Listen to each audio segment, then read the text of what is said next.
اعوذ باللہ من الشیطان الرجیم بسم اللہ الرحمن الرحیم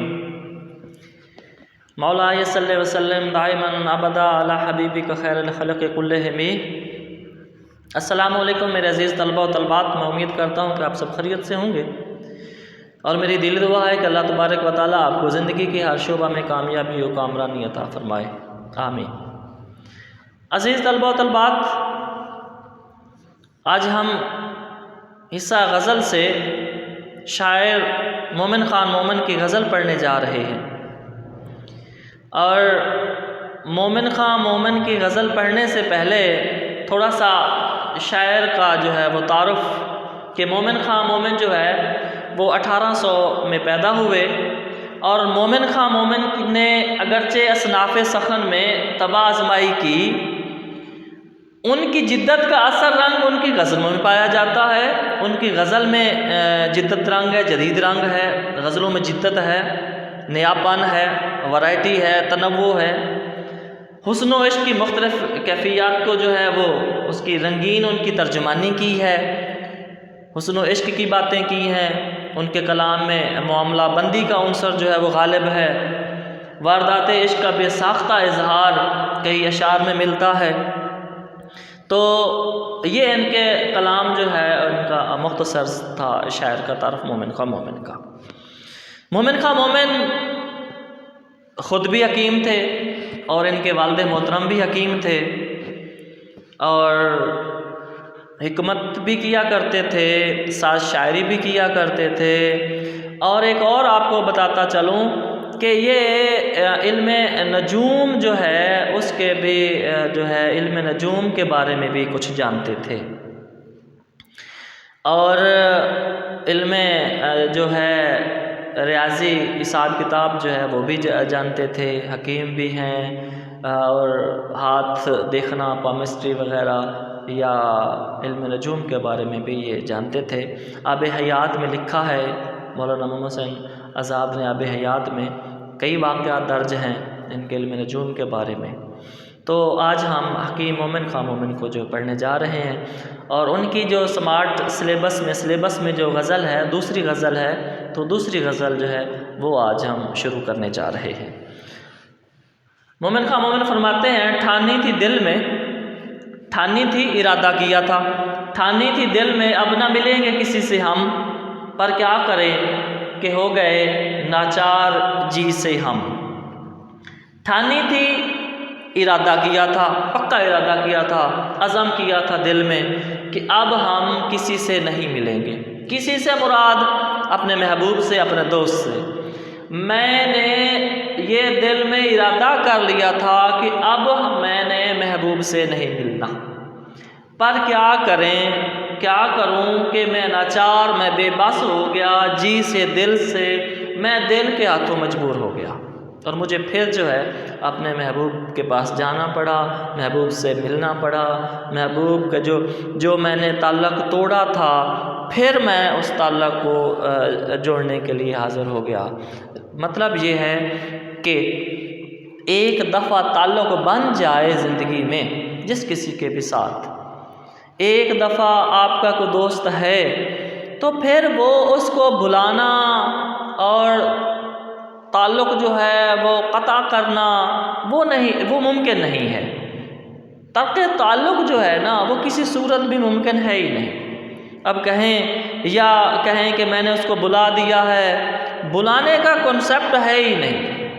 جب آپ کسی کو بلا رہے ہوتے ہیں کہ اب اس سے ملنا نہیں ہے، اس سے بات نہیں کرنی، میں نے اس کو بھول جانا ہے، آئندہ اس سے کوئی سلام دعا نہیں، بھئی در حقیقت تو آپ اس کو یاد کر رہے ہیں، بھولے کہاں ہیں آپ؟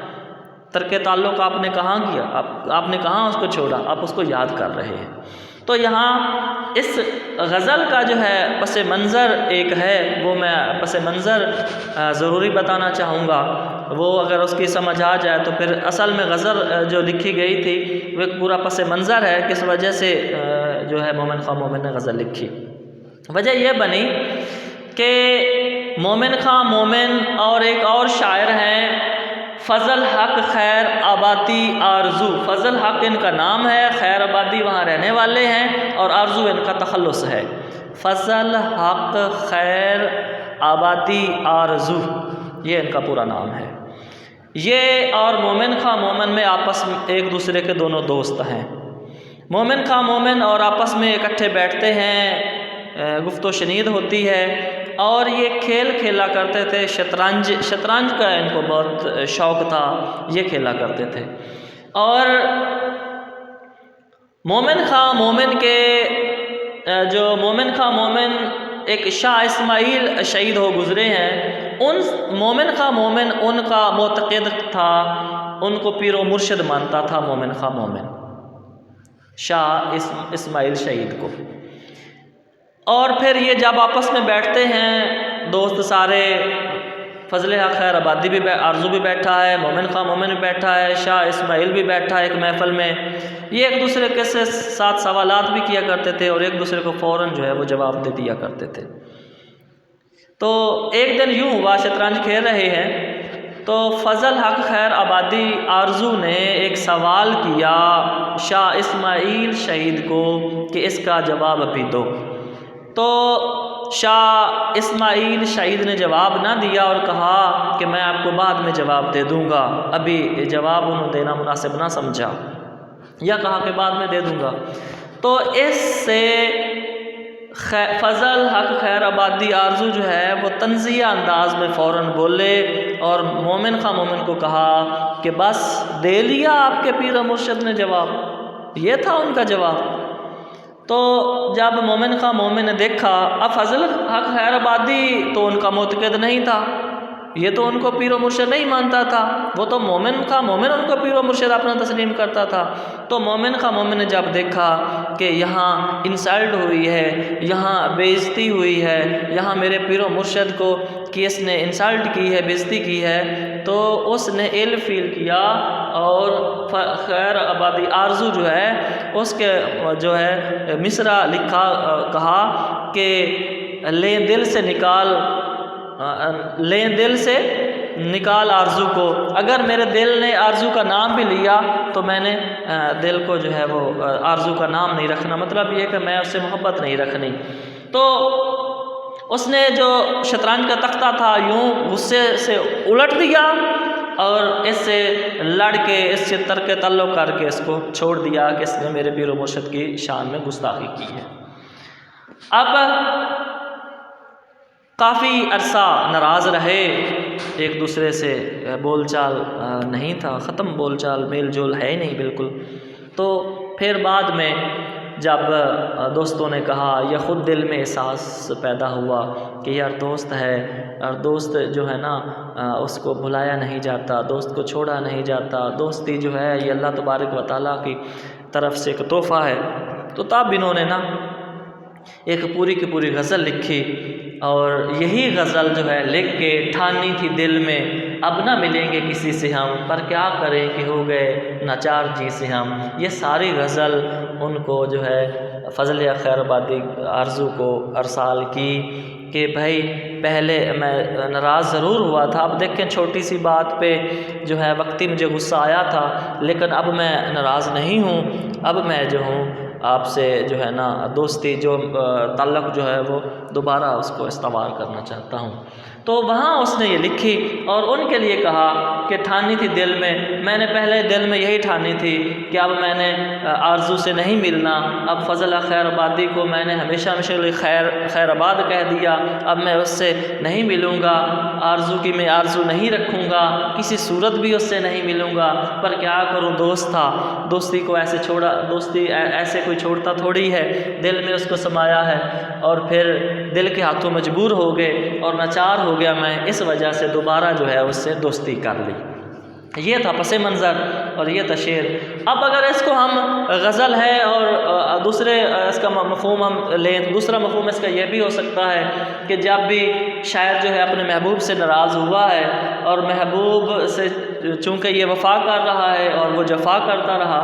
تو اب وہ کہتا ہے کہ ایک جو شاعر جو ہے، عاشق جو ہوتا ہے، وہ سارا کچھ اپنا قربان کر دیتا ہے اپنے محبوب پہ، اذیت مصیبت ملامت بلائیں تیرے عشق میں ہم نے کیا کیا نہ دیکھا۔ تو پھر جب محبوب بے وفائی کرتا ہے، بے اعتنائی کرتا ہے، تو پھر تنگ آ کے شاعر جو ہے اسے طلب جو ہے وہ توڑ دیتا ہے اور کہتا ہے کہ ٹھانی تھی دل میں اب نہ ملیں گے کسی سے ہم، پر کیا کریں کہ ہو گئے ناچار جی سے ہم، میں بے بس ہو کے پھر جو ہوں اپنے جو ہے محبوب کے پاس جو ہے وہ آ گیا۔ کیونکہ شاعر جو ہے اور عاشق بیچارے ہوتے ہی مجبور ہیں کہ فیض احمد فیض کہتے ہیں کہ ہم تو مجبور وفا ہیں، ہم تو مجبور وفا ہیں، ہم تو مجبور وفا ہیں، مگر اے جانے جہاں اپنے عشاق سے کوئی ایسے بھی کرتا ہے۔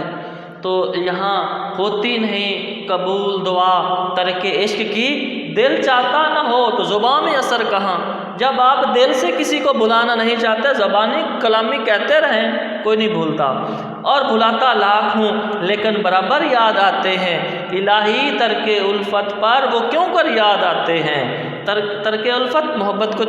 ترک کر دینا، چھوڑ دینا۔ تو میں اس کو اب بھولنے بھلانے کا میں نے پہلے کہہ دیا کہ کنسیپٹ ہی نہیں ہے۔ ایک بار عقل نے چاہا تھا تمہیں بھلانا، ایک بار عقل نے سوچا چاہا کہ اس کو بھلا دو، ایک بار عقل نے چاہا تھا بھلانا، 100 بار جنوں نے تیری تصویر دکھا دی کہ اب اسے بھلا کے دکھا۔ اور ہے کہ بھولنے سے جو ہے نا تیری یاد اور بھی آتی ہے شدت سے ہمیں، تیری یاد اور بھی آتی ہے شدت سے ہمیں، بھول جانے کا جب بھی ارادہ چاہا، جب بھی میں ارادہ کرتا ہوں تیری تو اور مجھے جو ہے وہ یاد آتی ہے۔ اور کہتے ہیں کہ گرفت ہاتھ کی ڈھیلی پڑی تو یاد آیا، یہ وہ جگہ ہے جہاں راستے بدلتے ہیں۔ تو شاعر جو ہے نا وہ کہہ رہا ہے کہ اب میں جو ہے پہلے میں نے دل میں ارادہ کیا تھا کہ اب محبوب سے نہیں ملوں گا، لیکن میں دل کے ہاتھوں مجبور ہوا اور پھر میں اپنے محبوب کے پاس آیا، اور میں اپنے محبوب کو جو ہے بھلا نہیں سکتا۔ اللہ حافظ۔